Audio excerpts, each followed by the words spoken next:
Hi, this is Greg. Look for my book, The Agile Brand, on Amazon or on my website at theagile.world. Welcome back to the Agile World. This is Greg Kihlstrom. So I've talked a bit about the evolution of the brand-consumer relationship that I go into much more detail in my book, The Agile Brand. In my newest book, The Agile Consumer, I take this a step further. In the Agile Brand, I go through 4 steps. The first is brand as object, where names and logos are really enough to differentiate one brand or one company from another, which evolves into brand as idea, where brands need to identify the problems, the challenges, the opportunities that they create for their customers. As time went on and as more variety was there, as consumers had more choices, experience and ultimately relationships became more and more important. Brands needed to have offer a great experience to customers in order to keep them because there's so much competition. And then ultimately, when one-off experiences weren't enough, they needed to maintain longer relationships with their customers to keep them coming back, because it's so much easier to keep and retain a customer than it is to keep winning new ones.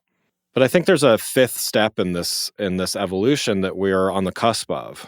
And so over time, in addition to brands evolving and becoming more complex, consumers have also gotten a lot more power. They've gotten a lot more agency to not only be able to choose between companies, to be able to choose between products and services, but the role that they play, the control that they have in this relationship has become greater and greater. So the more choice they have, the more control they have, the more they're able to make decisions and create things for themselves, the more control that they have.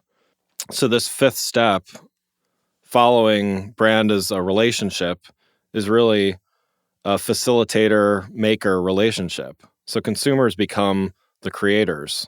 Instead of brands being solely the ones creating products, coming up with ideas, consumers are crowdsourcing ideas. They're contributing to crowdfunding campaigns, even for companies as large as GE. They're contributing to product ideas for Dell, for Starbucks, for others, and they're becoming and having more and more power in the relationship.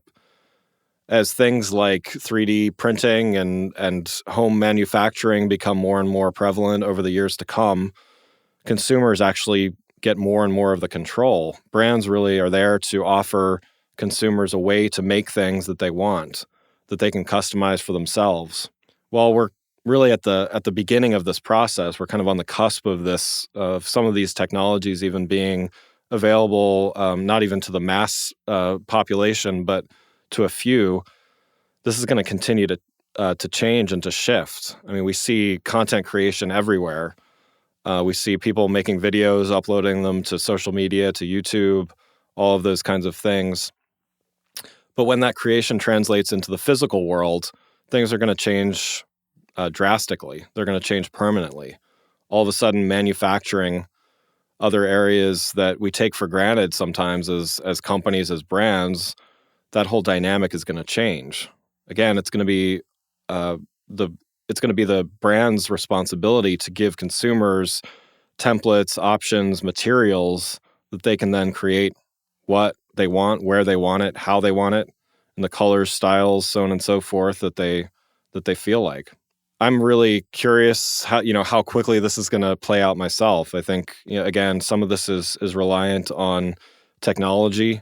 Some of this is reliant on people getting access to quicker internet, to all sorts of things, to mass adoption of some of these things, as well as more equitable distribution of this. So everyone having access to the same types of tools. And I'm looking forward to continuing to talk about it and to learn about it. And I'd love for you to join me for the ride. It's gonna definitely be interesting. There's gonna be lots of changes and lots of bumps along the way, but I think it'll be interesting.